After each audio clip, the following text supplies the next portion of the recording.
80% des gens qui utilisent l'intelligence artificielle pour leurs finances perdent en moyenne 3 000 € la première année.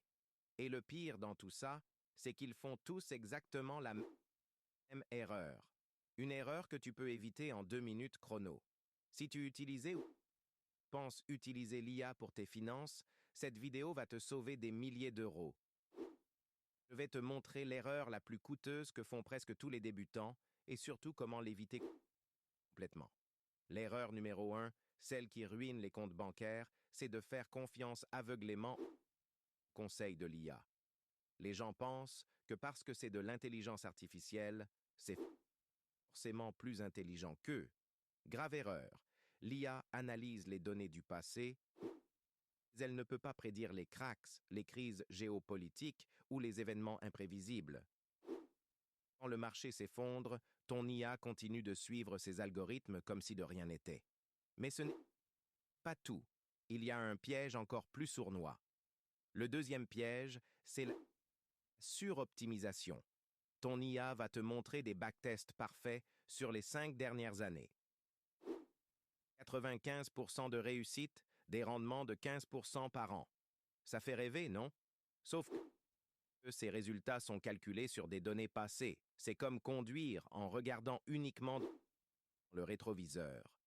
L'IA optimise ses stratégies sur l'histoire, mais l'avenir est imprévisible. Et là où ça devient vraiment dangereux. Troisième problème, l'effet de levier.